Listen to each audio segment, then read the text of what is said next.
Hello. Welcome to another episode of the Meaningful People podcast, wherever you're watching in the world. Nice to have you here. But we're looking for your comments, and one winner will be given $200 prize. So you have an opportunity. In this episode, we interviewed Chaim Meisels, someone who served in the IDF as a commander, very integral part of this war. But he served for many years. Thank him. Thank others like him. Thank a soldier in the comments of this episode. Many will see it. Many soldiers will see it. Let's flood the comments with thousands of thank yous for the people who've put themselves on the front lines of this war, like Chaim. Yes, this episode is with Chaim Meisels, an IDF member, an IDF commander who is from a Satmar background, the great-grandson of the Satmar Rebbe.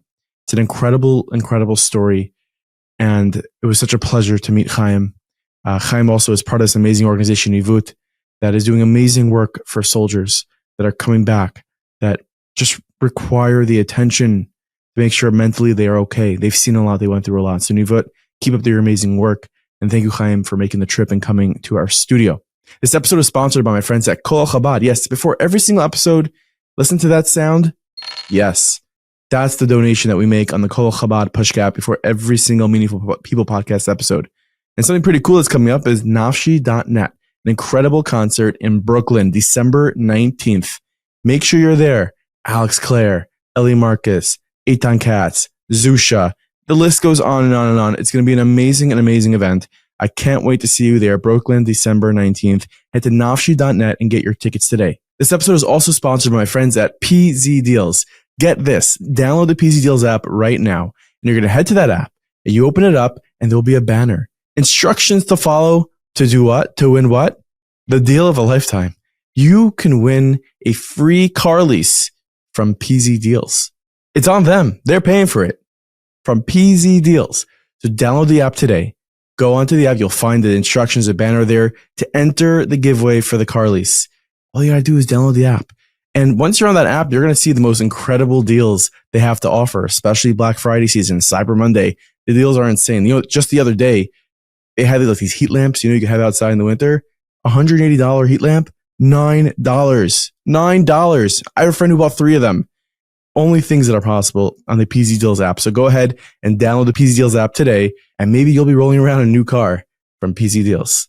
Now, enjoy this episode. You are listening to the Meaningful People podcast. The podcast featuring our nation's most impactful, influential, and meaningful people. Chaim Meisels, thank you so much for joining us here at Meaningful People. It's a pleasure to have you. How are you, dude? Yes, thank you. How are you? I'm good. I'm glad to be here. How you doing? I'm good. Yeah, you've seen a lot. I have seen some. I'm gonna have a lot of blackouts. I see already. Yeah, maybe I've seen more than the average guy, but relatively I'm okay.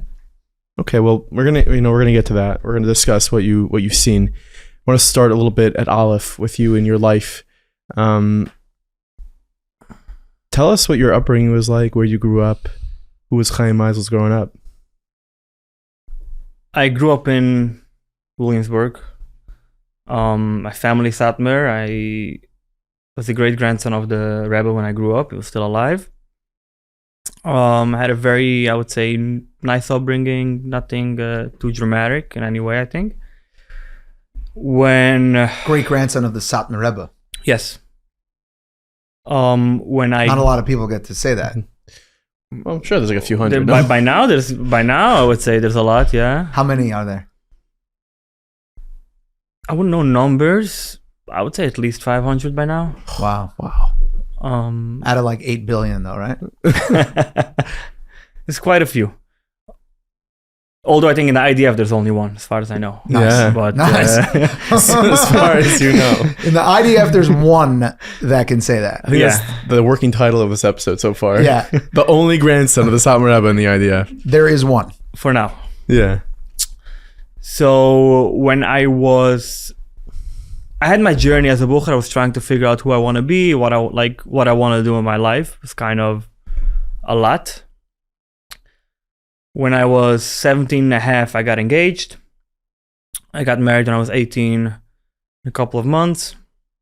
A couple weeks after my wedding, I got divorced. Just didn't work for me.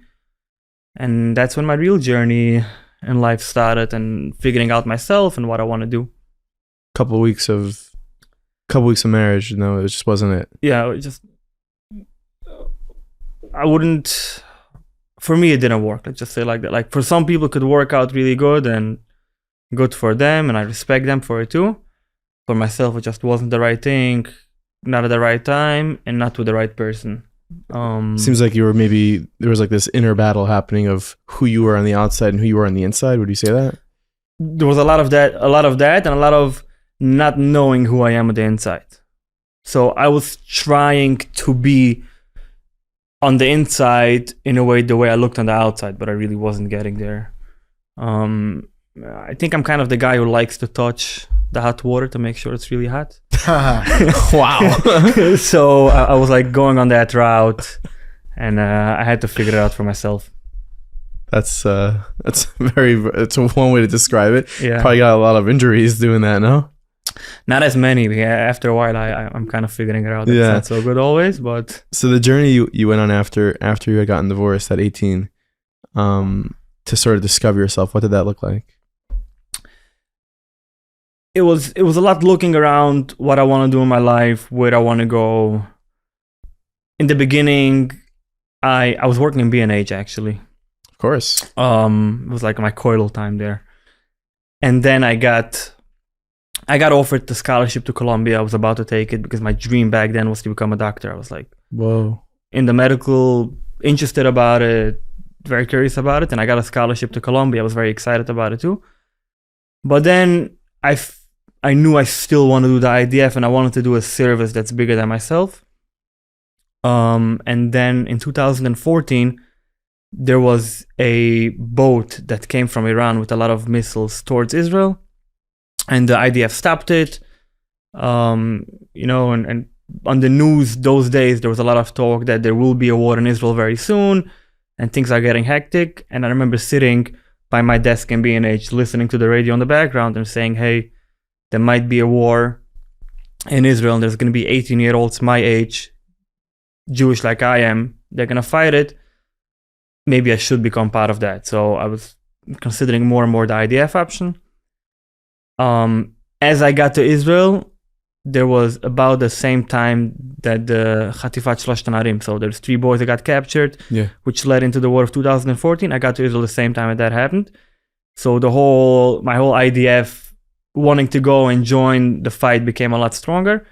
When I joined, in the middle of the war, I remember thinking, I'm going to do 18 months, I'll get in, I'll do a year and a half, I'll do my thing, and then I'll get out, I'll go back to school, I'll figure my life out from that. That didn't happen. I didn't get out so fast. When I got in... Before that point, what was your relationship, if anything, with the land of Israel? Had you been there?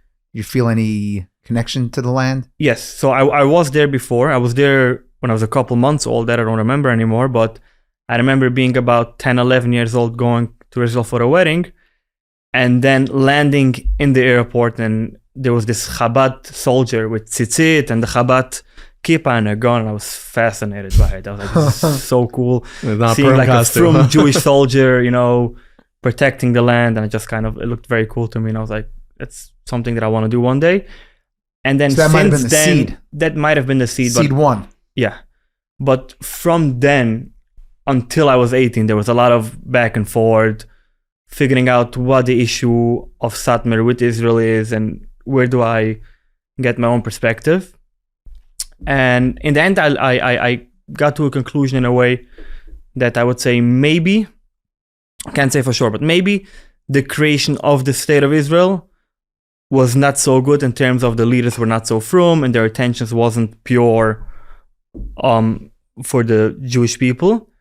But by now, we have a Jewish country. We have 7 to 9 million Jews who live in Israel, and there's a lot of Arabs around them who want to kill them. So I figured, although maybe the creation might have not been good and some people in Satmar might disagree with it, but now we have a fact that we have people that we need to protect.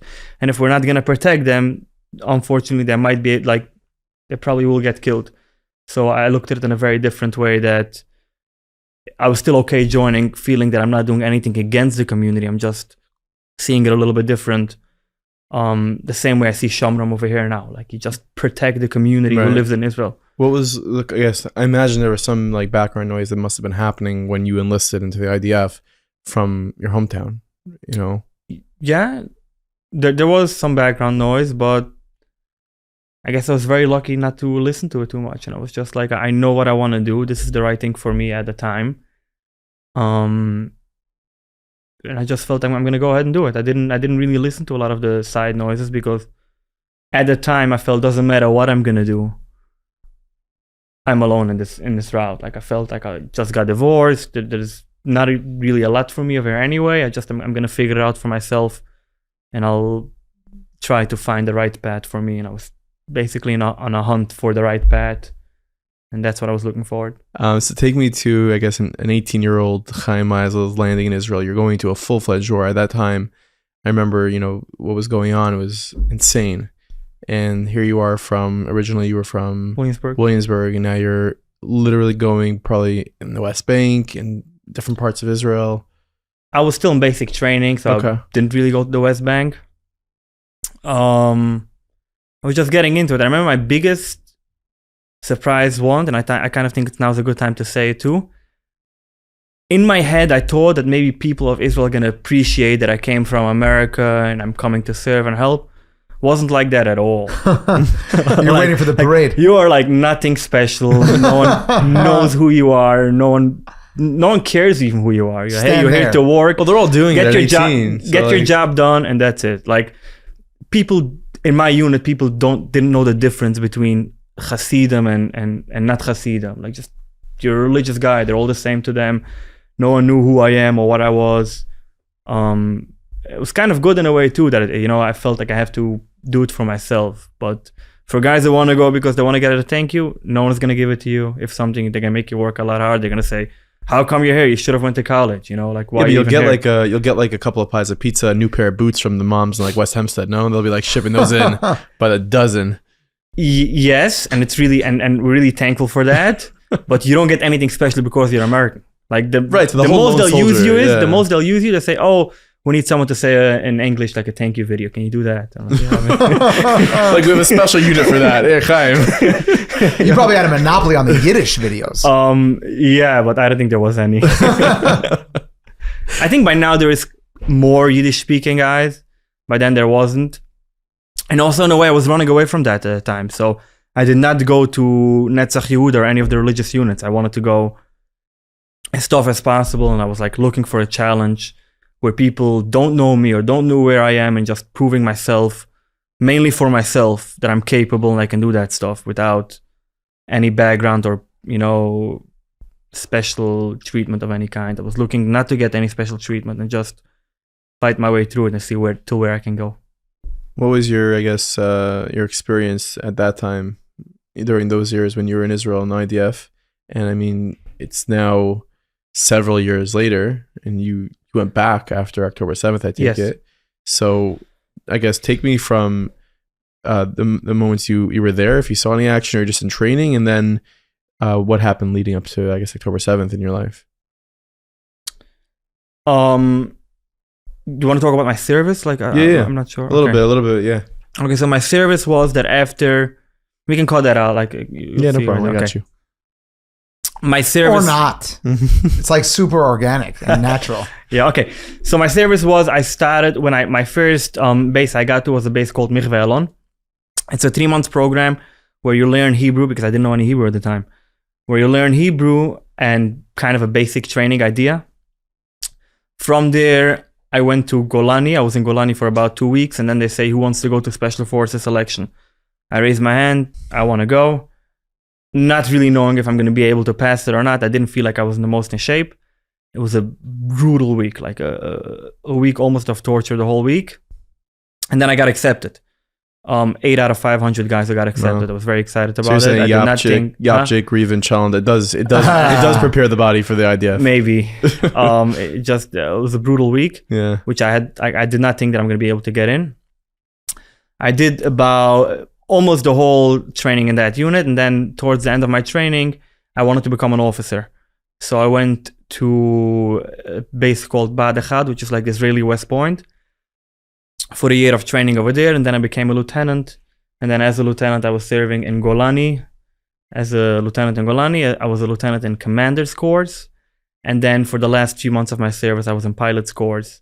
Not as a pilot, just training the pilot's survival skills and how to use weapons, how to navigate, like basically the ground fight for the pilots. And then I got out. I'm actually curious when you describe it as like a brutal process. We've met a number of Chayalim, but I never had visibility into what that actually looks like. That week? You know, we go, I've never held one of the machine guns that a Chayal holds. I imagine they're heavier than they look. But I'm wondering, like, what does that actually look like, that training? Let's say, Mo, ask him like a did you ever shoot a gun? Come on, say it. Had you ever shot a gun prior to that point? Yes, I did. Okay. I went to shooting ranges over here before I went, just to get familiar with the gun, but not really. If you're gonna say something you did in elementary school, it's not. Yeah, right. YouTube's not gonna like that. Yeah. So that week, for example, they wake you up, you start running back and forth the whole day. They give you a break, or they give you food. And then about 5 to 10 minutes in the break, they start running you again. So if you ate, you might throw up. And then after the whole day of running around, you say, okay, you guys can go to sleep. You go to sleep, you're wet, like from sweat and you know, being the whole day running. Then about 20 minutes after you fall asleep, they wake you up again and you start running again. So by the time, like, it's almost no break the whole week.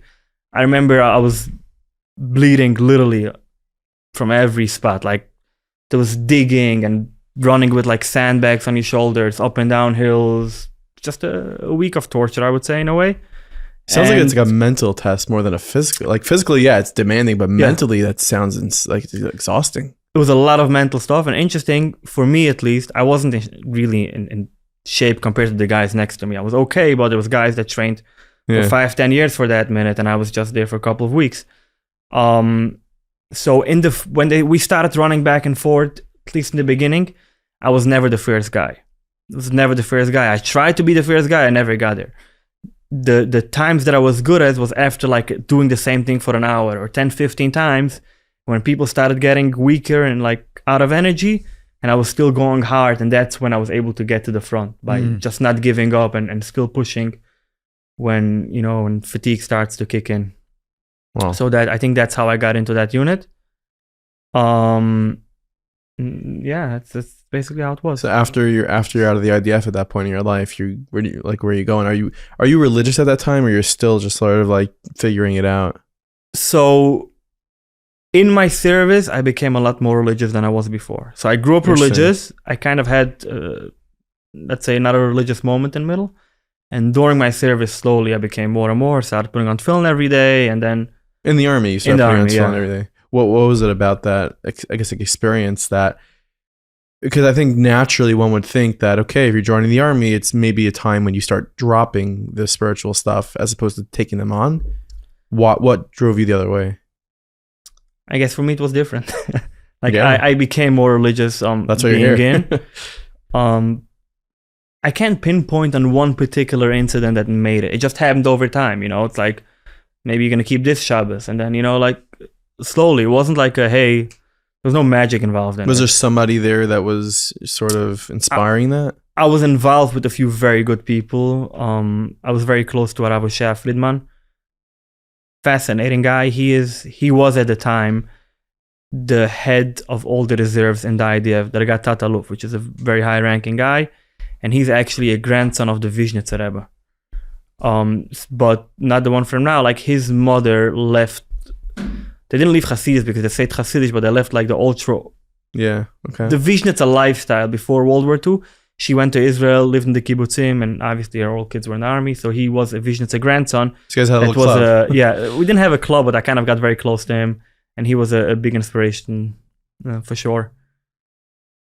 That definitely helped a lot. Just with time, it happened. And then when I got out, I was not planning on moving back. I was planning on, when I got out, I was in the process of joining a different government agency that I got invited to, and I was trying to do the process to get in. Mossad? You cannot confirm nor deny the name of the agency. One of the agencies from the Israeli government. That's so subtle. On that aspect. And then COVID-19 hit. Right. And I was right out. The process, it's a very long process to get into that, to that spot. And I had a few months. My brother got married over here, so I came for my brother's wedding to the United States. And then I said, I still have a few months. I'm not going to go back, be 2 weeks in quarantine, and then, just wait a few more months. I'll just stay around 2-3 weeks. COVID will be over, and then I'll go back. Right. But as we know, COVID didn't take a few weeks, and slowly I got settled. So I just COVID-19 became COVID-20.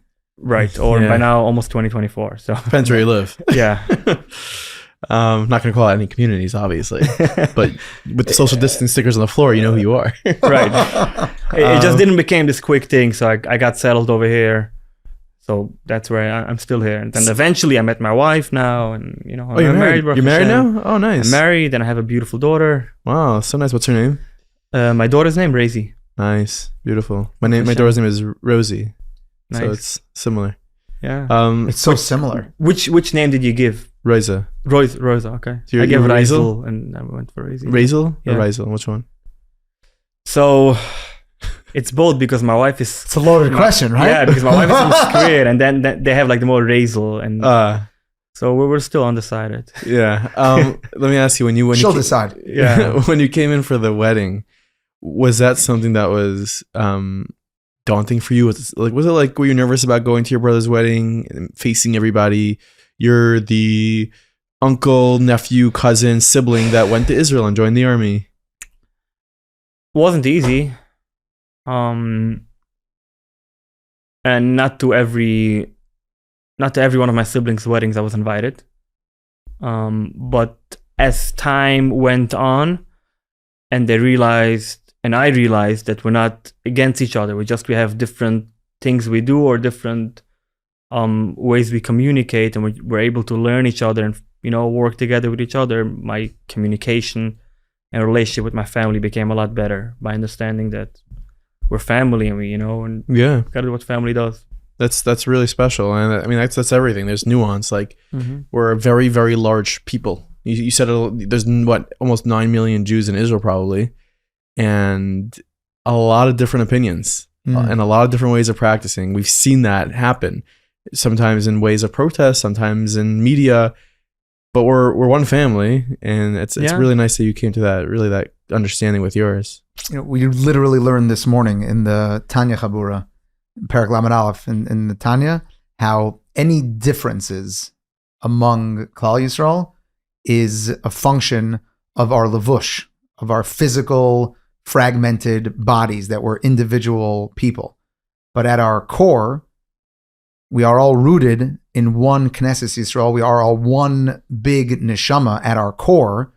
And when we identify as a Chelek Elokam Imal Mamish, and when we recognize that we are all different facets of our source, rooted in the Eibishter, so there is no fragmentation. We are all one family, truly.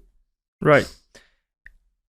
I heard it from the Stechina Rebbe once, I don't know if you know him. He said, God didn't create the whole world in the same color, right? There is wilderness and water and green and brown. If we're all supposed to be the same, he would have made the world the same, everything the same, but he didn't. Right. We do need, in order for us to live and thank God and be good Jews, we need that color a little bit. And once you understand that it's okay, that some people are a little bit different than you, it becomes a lot easier on both ways. Yeah, I think it's a message that it doesn't get exhausting to even talk about nowadays, because look in society at large, whether it's political differences, and we see how these things ultimately backfire when people take, extreme stances one way and they dig their feet in the mud and they're going to die on that hill. It just doesn't bode well ever for anyone. And I'm not saying that, what just happened in this country is you had a whole people calling this person Hitler, and now they're accepting this Hitler. It's just like, it's crazy. Like this whole Extreme fighting is not good on either way. Yeah, it's just be understanding. Understand that, okay, I don't agree with you, and it's fine. That is fine. It's okay not to agree with each other. Yeah. We'll be right back to this episode in just a second. A quick word from my friends at Toveedo, Toveedo.com. You know what? Hanukkah is just around the corner, and the things your kids are going to love the most is if you buy them a subscription to Toveedo.com. And maybe you're, I don't know, like me, where you have also a lot of nieces and nephews. Baruch Hashem, beautiful. What are you getting them as a Hanukkah gift? The gift that keeps on giving is Toveedo.com. Head to Toveedo.com today and get a subscription. Use promo code MM10 for 10% off your subscription. And gift a subscription to your nephew, to your niece, to your friends, whoever it is. Toveedo has the most amazing kosher content. We live in a world today that you can't just trust any content online. You can't just put your kid in front and say, hey, I just need 30, 40 minutes to get ready for Shabbos. It's okay. Here. No. You walk away. God knows what's going to show up there. You don't have that issue on Toveedo. Toveedo is kosher entertainment, things that you want your kids to watch. They'll understand the parsha. They'll understand what is going on in the world. They'll understand things that we value. That is all that comes with Toveedo.com. So you've put it off long enough. Stop procrastinating. Head to Toveedo.com today. You can hit the link in the show notes below. Use promo code MM10. Get a gift for a friend, for a loved one, for a nephew or niece. Be the best uncle. Hashtag best uncle it. Yes, Toveedo.com is for you. This episode is also sponsored by my friends at NRS Pay. Yes, part of the IDT family, a huge corporation, a public company that is very trusted. When it comes to credit card processing, you want to make sure you are working with honest people, an honest company. The last thing you want as a business is to look through your statement and you're seeing fees that you don't recognize. Because then you're like, oh gosh, how long has this been happening for? How many thousands and tens of thousands and maybe hundreds, maybe millions have I been throwing away because I am not working with the right credit card processor? Well, NRS Pay is there for you. No long-term contracts needed, no hidden fees, straight up honest credit card processing. Head to nrspay.com and find out more today. You can hit the link in the show notes to this episode. You go to nrspay.com, the first thing you'll see is testimonials from Mariano Rivera. I don't know, the best baseball closer in the history of baseball. If he's on their team, I want to be too. If there's no other reason to join NRS Pay, that's for sure one. But you want to be working with an honest credit card processor. So head to nrspay.com and join them today. You then were living here. You got married. I got married. I remember my wife, when we were dating, she's like, but you were a soldier for almost 6 years and you're involved now. I'm like, how is it going to affect our life? Where's she from? She's from New Square. Okay. And I said, don't worry, it's not going to affect our life. I'll go 2 weeks out of the year for reserve duty. We'll do, look at it like I give you vacation for 2 weeks. I didn't think it's going to be anything big. I'll go away. I'll come back. It's not going to be a big deal. Little did I know, 4 months after my wedding, I actually went to my in-laws to New Square for Simchas Torah, and I'm in shul in the morning. And there's one of my friends is an Atzola. He's like, Chaim, the goy from Atzola is saying that there's a massive attack in Israel and there's, a lot of people are getting killed and, there's a war. And I said, I don't think so, just continue, it's Simchas Torah today. Let's enjoy it. And then 20 minutes later, he showed me on his phone that there's hundreds of people, terrorists in Israel, something is going on. Do you know anything? I said no, but a guy tells you for sure something is going on, and I know I'm a lieutenant in reserve, and if something really is going on, I have to be there, so I'm going to go home, turn on my phone, and I'll see what's going on. I walk home, turn on my phone, and I see messages, probably hundreds of messages from my commanding officers and from the soldiers who are under my command. Chaim, where are you? Why are you not answering? We're in war, we got to go. There's a lot of stuff going on. It was a guy, one of the guys on my team lives in Sderot, and he's posting on the group, there's terrorists outside of my house. Where are you guys? So I realized there's actually a war going on. I got to go. And you're in New Square when you're reading And I'm in New Square. You're far away. So I told my wife what's going on. She obviously understood the situation. And I just left. I started driving to Arya Bronwitz's house, which is another soldier, lives in Muncie. I was like, maybe from there we'll figure something out. And then I started driving towards the airport. I got to JFK about 2 o'clock, and I was like, I had no plan, but I was like, I knew if there's going to be a flight that's going from Israel, it's probably going to go from JFK, so I want to be there on that flight. Wow. So I was there in the afternoon. The first flight who went to Israel, I was on that. It was a flight mostly for soldiers. There was some civilians. Right, it was on. It was like Saturday afternoon, Saturday night. Wow. So I was on that flight. By the time I was in the airport and on the flight, I realized really like that there's a war going on. I got to Israel. My unit actually was deployed to the Gaza border Saturday morning because they were on base. You know, let me go back a minute. Yeah, please. So in reserve, I belong. I'm a commander in a unit that's called Bislach 450. Basically, what it is, it's commander's course for combat soldiers in the IDF. So when guys they leave their unit to become commanders, they go to a course, about a 3-4 month program, and over there they get lessons how to be a good commander. Now, in case there is a war, they're fighting as a team of commanders. What they don't have in that team is any like specialty jobs. So snipers, artillery guys, missiles, like all the specialties, doctors, they don't have, right? Because they're all commanders. So we're a team of guys, some from special forces, some from regular units, that we are their backup team. When they go to war, we're not like backup in the back. We fight with them, but we give them all the special capabilities that soldiers need that are more than just like a week of training. So from my unit, that morning, the commander of the unit got shot. He had like 2 bullets in his back. We lost 7 guys who died on October 7th in the morning. So I realized right away that the unit is in a fight and big things are going on. By the time I got to Israel, the army sent the whole unit, everyone who was left after they finished fighting, they sent them up north because we were scared that something from up north might happen in the next few hours. So they were all up north. So when I landed, I went straight to the northern border. I was there for about 2.5 days. I want to cut you off for a second and just take me through the moments of landing in Ben Gurion when there's literally a war that just started. What was, and you're coming from America, you're a soldier, you're going to fight. You don't know what the next few hours are going to look like for you. Right. What is going on? What does that look like for you? In my perspective, before I knew really what's going on, because I didn't know exactly what's going on. I just knew it's a massive war and we gotta go fight.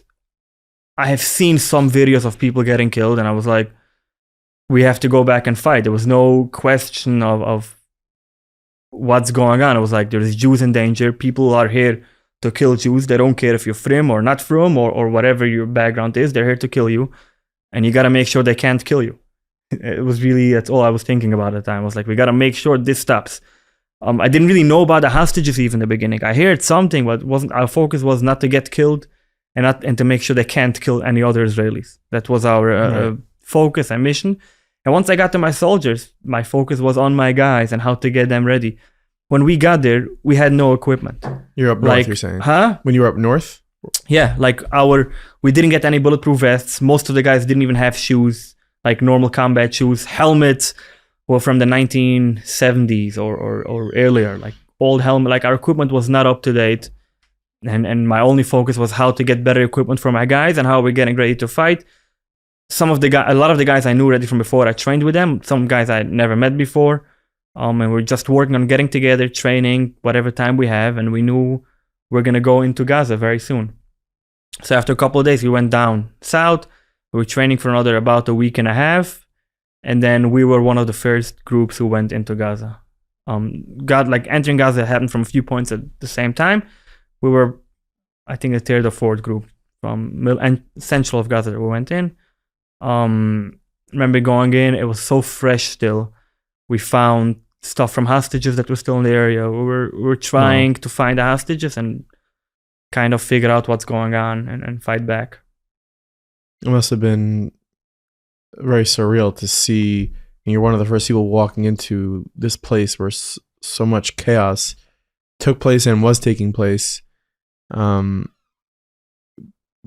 as a commander, your role is to prepare your guys, though. What did you say to them going into Gaza? I don't remember my exact words, so I can't really tell you. But something between the lines, here we go. Like everyone is looking at us. We got to do what we got to, we got to make sure we bring the hostages back and we make sure we can live our lives in a peaceful way. There wasn't a lot of thinking. There was in my mind that not everyone might come back, which was a very sensitive topic, at least at the moment for me. I was like trying to figure out how to get them ready for it. I think a lot, I don't remember exactly what I said, but my focus was to get them ready. So I had friends from America who sent me helmets and shoes for them because we didn't have any, even tourniquets. We had for the whole unit, I think 4 or 5 tourniquets, including for the doctor. Can you explain it to me? Because it's like something that I honestly, I don't understand. And maybe I don't understand the details. Like this war took place, and then all of a sudden everyone's like, they need lights, they need gun, they need this, they need that. I'm like, I'm just trying to understand. Well, Israel doesn't provide their soldiers with equipment. I don't just say no. So this war caught everyone by surprise, right? And Israel should provide, and maybe they have good reasoning why they didn't. I don't know. I know as a guy who was there, we didn't have anything. Like we had some things, like we didn't have enough. We didn't have the right we just didn't have the right equipment. Even today, I'm talking with a year in the war, there is still some things that will help us better fight that we're still missing. It can't be a money thing. I think it's maybe a little money. I'm not sure exactly what it is. We should do but a GoFundMe, maybe. I don't know. We really should. We'll get to it later. But there was one of the things that helped my team catch and eventually kill Sinwar was donated from a couple of my friends and a shul, in Teaneck, that we got it from the Let's talk about that. Yeah, I mean, are we skipping over anything if we go to Sinwar? We there was a couple of rounds before Sinwar. Yeah, because that was like a year in. I guess talk a little bit about your experience over the I guess the year leading up to that moment of what happened with your team. I mean, you said you were nervous about potentially losing anybody. Did you guys lose people? We did, unfortunately. And it's not easy.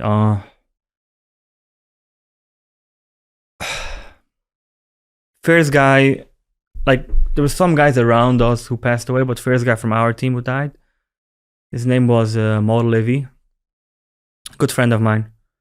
I knew him for a while. When I got out of my active duty and I got assigned to this team, he was one of the first guys that I met. He was a Tzolom member in Israel, so we had we had a lot of things to connect right away. We spoke about calls I remember at the beginning, and then he told me about his wife, and he has 4 beautiful daughters. We always just talk about them. So it kind of hit me in a very, I would say, tough spot when he passed away. He was killed in central of Gaza. At the time, there wasn't a lot of time to think about it. I remember putting him in a body bag, and then 20 minutes later, you're back in the fight, and you don't think about it. But afterwards, it hits you, or even now, when you wanna. He has still a wife and 4 kids, and it's not done. You still gotta help them. You still gotta care about them, and you were there when their father died. It's not an easy topic. Yeah. I can't even imagine. It's someone who you fought side by side with, and yeah, it's tough. It's very tough to think about it. It's very tough to talk about it.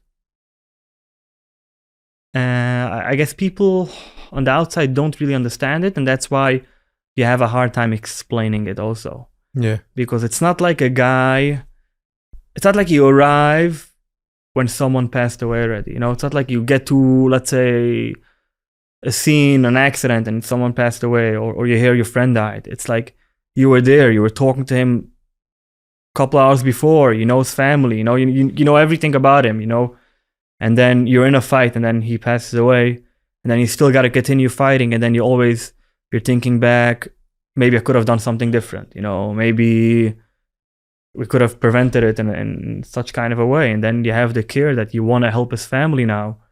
And sometimes you don't even know what the right thing to do is.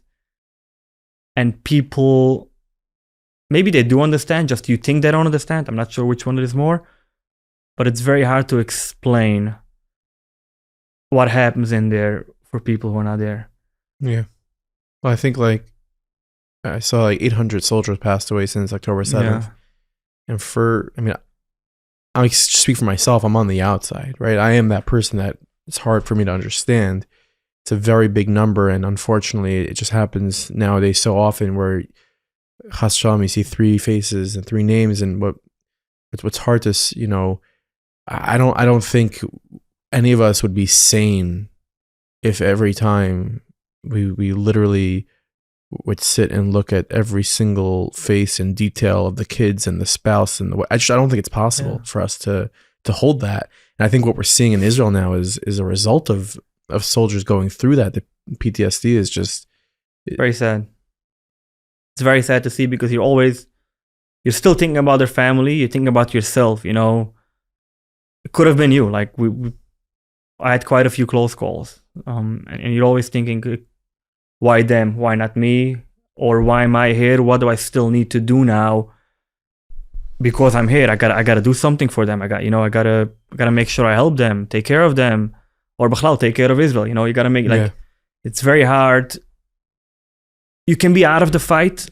Like now, I'm even here. I'm not in Gaza. I'm here. I'm in New York. But in a way, you still want to be, or still feel like you're part of the fight. So that's I think it's something that a lot of the soldiers who come back have a very hard time explaining, but not just explaining, even for themselves understanding what it is, what happened to them or what happened to the guys they were with, and what their job is now when they're back.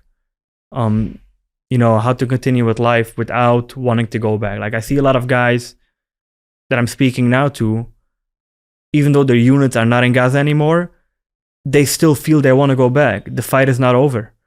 And some of them, when they go on the news and they see, hey, it's been a year and the hostages are still not back, or there's going to be some kind of deal that they don't agree with the deal that the government wants to make, that even hits harder for them, because they're like, so my friends died for nothing? So I didn't see my wife for a year for nothing? So it's a constant battle. Even if you're not on the battle, being here could still be a constant battle for, so what happened over there? And then by people telling you, hey, you guys didn't do a good job, you should have done it differently. Or, if you would have listened, you would have had the hostages back. Or and you can't blame anyone, because I don't think there's anyone who fought a war like that. We're like, we're good people. We don't want to kill anyone who doesn't need to die. And we want to make sure we bring back our hostages alive to their families, which they do deserve to come back in a good way. So you find yourself in a very tough situation of how to deal with that. That's actually why I'm working in Nevut now. Yeah. Nevut, I'll tell you how I got into Nevut. Before you do that, I just want to take this opportunity to tell you that I hope that you have the opportunity to take a little bit of chizuk for yourself from the fact that while you've spent countless hours and weeks and months defending the Jewish people there on the battlefield, if there's anyone listening or watching this, please know that what you're doing here is you're unifying the Jewish people. And what you're showing the Jewish people is that, as Nachi said before, if we can overlook the little tiny minuscule differences among us and acknowledge that we are all one Jewish people and we're united, that battle you're fighting on a daily basis, and you're a symbol of that beautiful reality, and ashrecha. Thank you for that. Where were we? Totally blacked out. Nevut. So, in 2017, there's a guy named Ari Brownwitz, amazing guy. Came back from Israel. He was a lone soldier. Long story about him. He came back and he opened this organization called Nevut. Basically, what he did was he opened the organization for guys who come back to help them, figure out life and get back to life after the army. It's a long story how he got into it. I knew about Nevut. I was a little bit involved. I had different jobs, different things that I was doing. And when I came back, I said, okay, I'm going to jump into a normal job. I'm going to, start focusing on continuing life and not live in the past.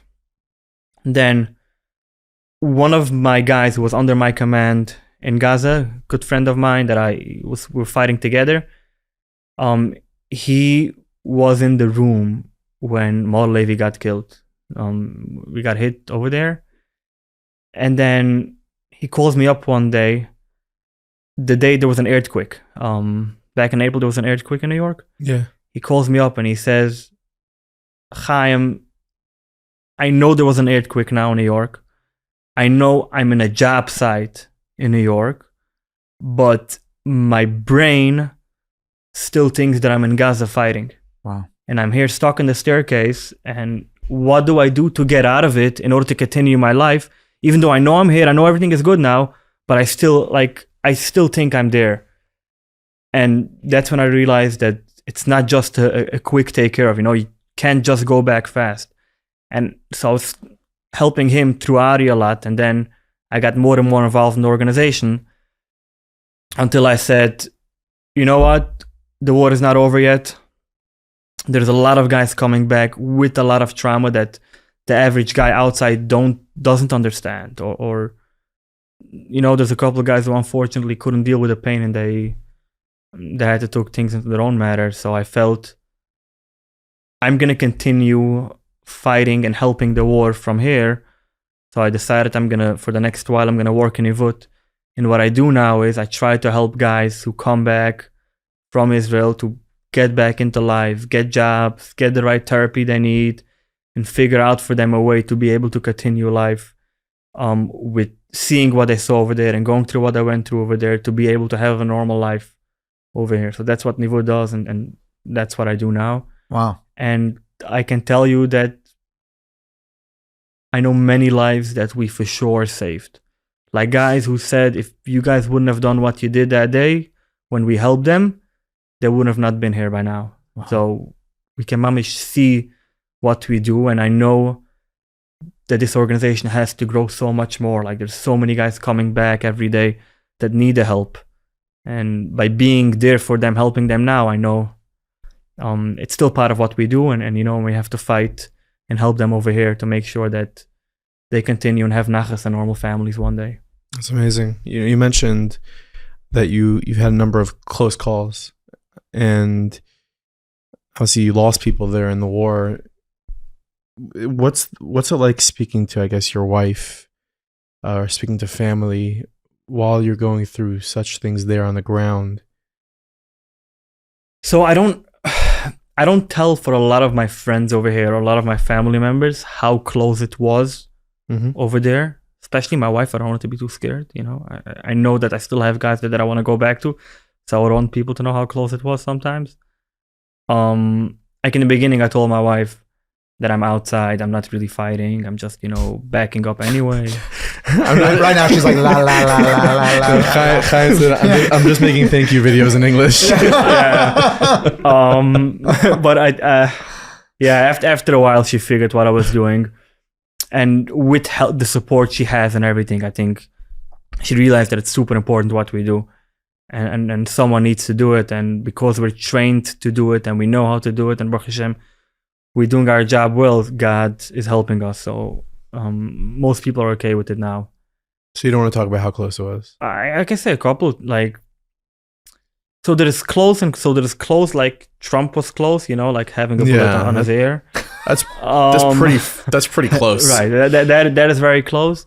But by me close was one day we had like a couple bullets fly right by my vehicle while we were somewhere, and we hear the shots and you hear like this is right next to you. Or there was a road we used to go every day. So my job now in the IDF is I'm a captain of a team of a couple of vehicles that we have, and we're a quick response team. So our job is, in case there is a fight in the area we're in, we have to get there as fast as we can, or if there's injured people, to get them out, or see who needs to go where, and figure out how to help the fight. I'm gonna give a shout out to my team.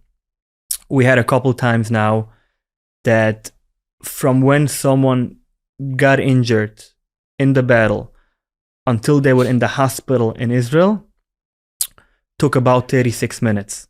Now, I don't know if you know, 36 minutes from someone getting, I think by an average car accident in New York City takes you more than 36 minutes. We hear on the radio that there's a fight. We don't ask really for permission. We get as close as we can to the fight and see if we can get in the fight or help get the injured people out. There was one day that we heard about a firefight going on. We were about a minute and a half away. So a minute and a half after the guy got shot, we were there. 3 minutes from when he got shot, he was already on our vehicle. We took him to a helicopter spot we opened up in the middle of Gaza. Within 10 minutes, we were by the helipad. We waited another 10 minutes for the helicopter to land.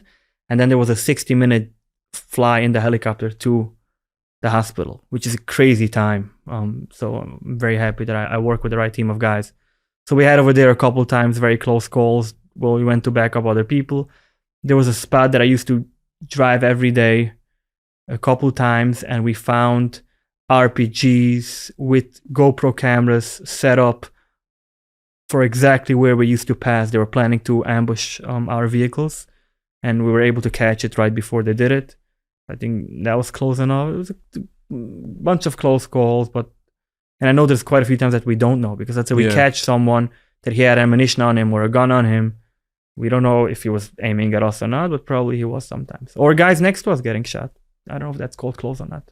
Yeah. We'll be right back to this episode. A quick word from my friends at A Time. Yes, the amazing organization helping so many who are struggling with fertility. Well, listen, they're having this incredible raffle. I honestly just read through it and I am blown away. I can't wait to enter. You can win a trip to Israel. 6 round trip tickets, nonstop from anywhere in the U.S. to Israel for 6 nights and 7 days. Hotel, car included. You'll be staying at the Inbal overlooking the old city. The drawing for this raffle is on March 27th. It's time to get your tickets. How much is a ticket? $1,000? $2,000? Because boy, what does a trip like this cost? 6 round trip tickets to Israel, 6 night stay, 7 days in Israel. That's a hefty trip. $54. You can buy a ticket. Hit the link in the show notes of this episode. You're supporting an incredible organization at a time, and you're also having the opportunity to go get closer to the Eibishter and go to our homeland, go to Eretz Yisrael. So get your ticket. Get 1 ticket for $54. You get 5 tickets for $180 or 25 tickets for $500. Yeah. You're telling me you get 25 tickets for $500 and you have a chance to get a probably $60,000 trip for 6 of your family members? Holy cow. I am in. Make sure to hit the link in the show notes below and buy a ticket today. One more thing before I let you go listen to the rest of this episode is Town Appliance is having this crazy Black Friday sale. So go to townappliance.com. 50% off, up to 50% off of items. You need a new fridge? You need a new grill? You need a new dishwasher? You need new appliances all over your whole house? Now is the time to go get it. Now is the time that you are going to have mega savings. So besides for their incredible customer service, besides for the fact that they've been number one in this industry since 1979, is that you will save a lot of money right now by purchasing through Town Appliance. So go ahead, hit the link in the show notes of this episode. You can message them on WhatsApp, or you can go ahead to their website at townappliance.com. Tell me about, I guess, Yawa Sinwar. Okay. So it happened to my last round. So happy that we went chronologically, by the way. It was the responsible thing to do. It was. Okay. And now we have arrived. Okay. So when that happened, we got into, you guys know Rafa, right? Yeah. Rafa is divided to a bunch of different neighborhoods. There's one neighborhood in Rafa called Kotel Sultan. No, the answer to that question was yeah, right? You know what Rafa is? Not like you know your way around. Like, not like I know like Brooklyn. like, you know Rafa. You're like, yeah, of course. Well, all eyes on Rafa. You know? Right. So Rafa is very big. Rafa is also a place that Joe Biden said we shouldn't go into. Right. Oh, right, right. I got it. That place. Thank you, Joe. We didn't do it, Joe. I'm not sure he knows we're in there. So we went into that neighborhood. It's called Tel Sultan. We switched out a different team that was in that neighborhood. Now, before we got there, we knew that there was 6 hostages that were found about a week before we got in there. And we knew that Yahya Sinwar's DNA was all around them. So we knew we had to be in the area. But the guys we switched out said, guys, don't worry. The area you're in is all cleared out. Just watch around and not look on the inside. It's like a couple of blocks. Look on the outside of those few blocks. Yeah, it's like a... He said it's a safe zone. We didn't feel that safe in there. We still had... We caught a couple of guys. We had some close calls, but nothing too crazy. Then... It's very interesting what happened to me that day. So it was Erev Sukkot, right? That morning, I was with the guys, was doing our thing. Everything looked very calm. And my wife came from America to Israel for Sukkot because I was there already from Rosh Hashanah. I was already in Gaza. And I said, I'm gonna, my wife is here. Let me go out for 24 hours. I'll be with her the first day of Chag. So she has a nice Chag. As I leave, something small was going on. I heard in the radio something small, but I was like, it's probably nothing. I'll just go to my wife for a day and then I'll come back. What happened was that there's something that will come out in the news, I believe, in a couple of years from now. I don't think we're going to talk about it. Let's skip before that. Let's get ahead of that. By the way, Chaim, this is the news. Worst thing to tell Nachi. Yeah. We're doing a line. Yeah. Let's go. Like, it wasn't coincidental, as people like to say. There was some, there's some things we did. Like? We'll get to it one day. But then... There's a guy... Fantastic boundary setting. Yeah. Fantastic. Huh? Fantastic boundary setting. Yeah. So there's a guy one of the guys in Commander's Course. He sees... they were in a building. They went out of the building because there was a grenade that didn't explode in that building, which I didn't know where it's from.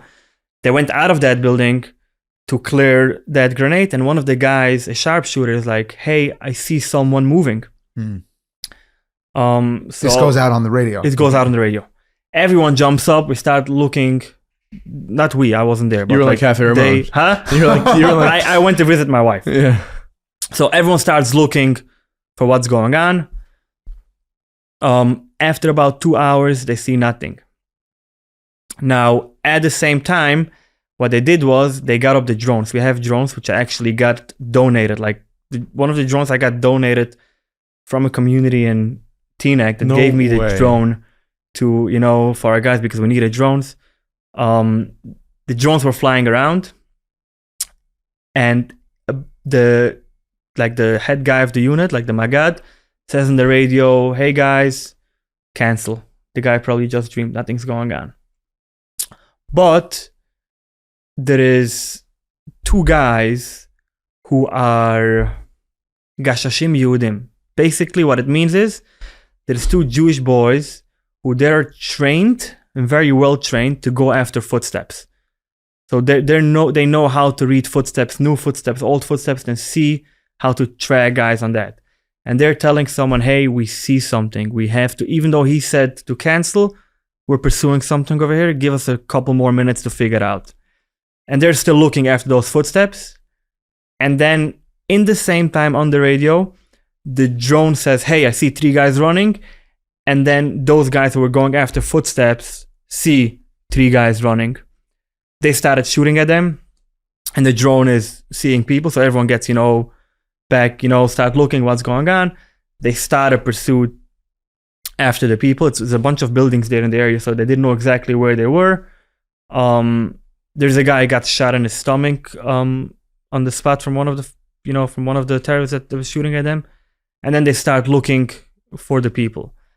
Now, they spread into a few buildings. They're in building A, let's say. There's guys who go into building B in order to fire on building A. As they want to go up the stairs to building B to be able to fire at building A, they see a blood trail in the house going up the stairs, and someone is throwing grenades at them from the second floor. So they back out, and that's when the drone footage, and some guys have seen the drone footage. I'm seeing Sinwar in a chair. That's the one that came from Teaneck? Is that the drone that came from Teaneck? No, that drone is a drone that goes in the house, but the drone that was in the air on top, that's a drone like who came from Teaneck. Wow. Yeah. And then so they have this fight with this guy. It was a 2-hour fight because he was like running from room to room, shooting at them. It was a very, very long fight. And then once they knew that he was killed, they didn't go to look who it is. They continued on looking for the other guys and fighting with other guys. Now, it took us very long and very hard to find them. Only the day later, they like at middle of the night, they shot another terrorist. And by the morning, they went to look at him. They said, hey, they look what he has for some reason. And they see there's a UNRWA passport, which is like a UN passport. And some things looked suspicious. So they send a picture to the Shabak from this guy. And the Shabak is like, hey guys, just so you know, this guy is supposed to be with Sinwar. Wow. So maybe you guys killed Sinwar too, and he might be in the area. So they went back to look at the guy they shot a day before, and that's when they realized they killed Sinwar. Wow. I was still with my wife at the time. It was very sad. And no one tells me anything.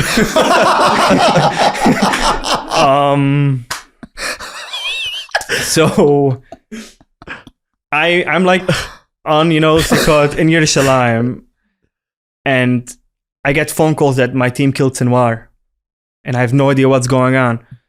So later I went back, to join the fight with them. It took 3 more days to kill everyone from that team. It was 4 guys on that team. It took us very long to find them. We found about, I think, 15 AK-47s, a couple sniper rifles, and a bunch of explosives. Now, this is, I would say, maybe 150 feet from where I'm sitting every day. So Sinwar and his team for sure saw us days before. Wow. And they had all the ammunition. They were in our safe zone right next to us. And we didn't see them. So I think that was a very, very close call that we had. And we're mamish lucky that they didn't start a fight with us. And that's how it was over. And then, remember, I came there, I looked, I got in Sinwar's chair, took a picture, which is very cool to feel, I'm like, you sent us that your picture? Dad. I'll send you a picture. I'll put it up over here. And then, and then probably a half a day later, we exploded the whole area, just everything. We wanted to make sure there's no memorabilia from him. And we just, took everything out. Do you guys know what he was doing in such a public place? There's some things that we'll have to talk about in a while. It's good follow-up fodder. Yeah. It's good follow-up. Why wasn't he on the ground? That's exactly what we can't talk about. I'm getting somewhere. I'm getting somewhere. That is something we'll talk about eventually. But there was a lot of missions at the time going on there that we knew we were doing an effort to find random. hostages. It wasn't random. Yeah, it wasn't. That fight was a random fight. If I would have known, I wouldn't have went to see my wife. I would have said, "Hey, wait a day." But Fred loves hearing that. Yeah, it wasn't completely random. Like, we knew he might be in the area. We knew there's certain stuff we did in order to find the hostages more than we cared for him. We wanted to find the hostages. So that was that call. That's wild. And then the downside was that I promised my wife my team is going to come out for Simchat Torah. Most of my team is married with families. We wanted to go home for Simchat Torah because I was already in for Rosh Hashanah and Yom Kippur and the whole thing. So I said we're going to come out for Simchat Torah, and then because of that fight and finding Sinwar, and we're looking for other stuff in the area, I couldn't go home for Simchat Torah, which is very sad. What was it like for your guys who actually took down, Sinwar, and he's obviously was the mastermind behind this whole thing? I'm sure you've spoken to them. What are they feeling? So the interesting part about it is there wasn't one guy who killed Sinwar. There's about 50, 60 guys shooting at that building who killed Sinwar.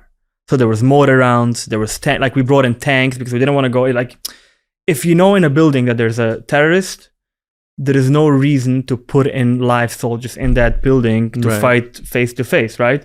So you had all the soldiers from around that were shooting at that building. Everyone is taking credit. you have the tanks who are taking credit for it. So you have like 7 shadchanim. Right. So you have like a lot of guys taking credit. There's like, I think 2 or 3 guys that told me, like Sinwar had a bullet in his hand. I heard from 2 or 3 guys that Chaim, I'm the one who shot him in his hand. Now, one of them did. I just don't know which one. I think you should take credit. You should just take credit. I for sure can't take credit, but there was a lot of guys involved in this, so you can't really pinpoint who the guy who is supposed to get the credit. But all the guys there did an amazing job and risked their life for sure, and had very close calls. And Baruch Hashem, we were able to kill him. But I think it's going to be over when we'll be able to bring all the hostages back alive, and that's when we'll know that we actually did our job. Yeah. And we'll be able to go back. What was it like? I guess you're there fighting, and the news comes out that there were, I think there were 6 hostages that were killed while the IDF was trying to extract them, or they were somewhat going. Like, it must be very disheartening to hear as a soldier that's trying to bring them home. It's very sad. It's very sad. And even before that, there was a story. I don't know if you remember it. That 3 hostages got shot by the IDF. Yeah, that's heartbreaking. We were not that far from it. Wasn't my unit or my team, but it was a unit that was fighting, I would say, half a mile from us. So I remember when that happened. We were not far from there. That broke our hearts, 100%. It's also, I imagine, you can tell me, but it's probably so easy to happen, this mistake. It's so easy to happen when you have a 19-year-old who is scared for his life, and he has the right to be scared for life because there's people shooting at him. And you have people running towards you when you didn't sleep for 2 days, and you don't know who's a terrorist and who not. Like, I've seen some terrorists who we didn't see there was a terrorist, and then all of a sudden they take out they fight. We had, in the Sinwar's fight, right? One of the guys we caught, the last guy we caught. So actually also through a team of guys who go after footsteps who were found in between rubble, we get into that piece of rubble, right? It's not even a building. It's like a whole, I have a video from it somewhere. And they go in and they find the guy. Now the guy, they speak in Arabic, and the guy like gives them his gun backwards. So he holds his gun, battle facing him, and like giving his gun and saying, I'm giving in. Now, Baruch Hashem, the guys were smart enough not to take over the gun from his hand and tell him to put it down, and then he should come, give himself over. And they have like a half a minute to a minute argument. Put it down. And then the second he realizes that they're not going to come to take the gun, he throws a grenade at them. And Baruch Hashem, they jumped away, and then he starts fighting, and one guy got shot in the leg over there. It was a nest. Like, it was like crazy that no one got hurt. So there's times you see they're coming towards you and they're tricking you. They're trying to kill you even when you think they can't. So with that stress level, with everything that's going on, it's very, very hard to make a decision what to do. And when, a guy is scared and didn't sleep, you can't blame him for them. But I can tell you that I'm sure the guy doesn't forgive himself and has definitely a very hard time sleeping at night, knowing that he did it. Although he might have cost his life. There was a time that there was about 150 women and kids came towards the position of one of our units, giving themselves under, saying, hey, we're here to surrender. And then you have 3-4 terrorists within that group that we didn't see. And once they come close, they open fire at the soldiers. And 3 soldiers get killed over there. So it's a very tough choice on a day-to-day level between not killing civilians, which we don't want, and we do everything we can not to not die by yourself. You care about your family. You care, we'll put our lives at risk for hostages. We'll put our lives at risk to, to save Israel. But it's a very thin line to know when to do what. So you can't really blame them. As a leader among the soldiers in your unit, you mentioned that you can't take credit because you were back with your wife. I might dare say that modeling to your unit, the holding on to that humanity of even within the battle, taking time to be present with your wife, with your family, that leadership quality of signaling to everyone, even in the thick of battle, you're still that human, that husband, that father, that deserves a tremendous amount of credit. And I think that everyone was only able to do what they did do under your leadership. Thank you for that. Yeah, the war has been going on for more than a year now, and we need to take care of our families. Like it's important, but it's very tough. Honestly, I felt very like I don't know. Maybe I should have been there, but it is what. There's a lot of other times that I was with them, and and I was. Does your wife owe you one? Huh? Does she owe you one? Your wife? No. Smart answer. No. Like I've been away for so much in the last. I think I did almost 200 days in Gaza since the war started, which is a lot. It can be easy. We're in New York now, and you mentioned in passing that one of Sinwar's guys had like an UNRWA passport on him, and we obviously live in an Olam HaSheker. We live in a state, in a city here in New York where when Sinwar was killed, you had people that called him a martyr, and they were glorifying him as a hero, and it's crazy. You can't go to Manhattan these days without coming face to face with Palestinian protesters. And how do you deal with that fact? You're American, and you're here now, and you live here, but like you're face to face with people who are denying what you fought for. So I think for myself, I know I'm doing the right thing. Like if you know you're doing the right thing, nothing could really stop you. At least on my, I know we're saving lives. I know we're fighting for the Jews to be able to live safe. I know we're fighting for the people who lived on the border to go back to their homes. I know we're fighting to bring everyone back alive, soldiers and civilian hostages. Like our goal is to bring everyone back alive and have a normal, peaceful life. We don't want to fight forever. Like I know that for myself, if you tell me now that the war is over and I'm done and I never have to go back, I'll be very okay with that. But unfortunately, that's not the situation. And I know we have to fight and we have to continue. And we have to make sure that Jews are able to go back to their homes and live a normal life.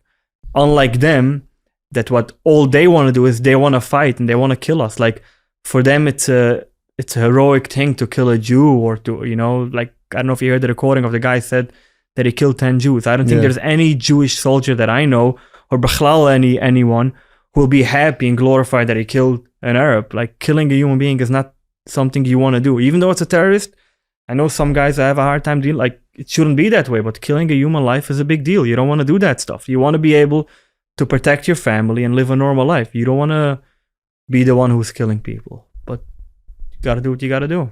And I think some soldiers have a hard time with PTSD when they're here, seeing all these negative things and seeing how people don't, even Jewish, you go to shul and people are like, man, the government is so stupid. And the soldier's like, what do you mean? I fought for that. Yeah. My guys died right next to me for that. How can you tell that's stupid? It's like Vietnam. When people came back from fighting in Vietnam, that was like the thing.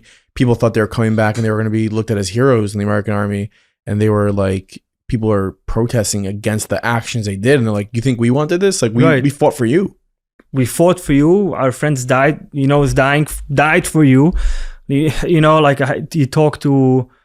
You try to keep up with the families of the guys that got killed, and they still need help. I don't know if having orphans without a father that died in a war, and you need to help them with money, with just a you just got to give them a normal life upbringing that's gonna stick with. I know my team and everyone with us for quite a few years now, and dealing with that, and then hearing all the negative stuff for some guys, it doesn't do any good.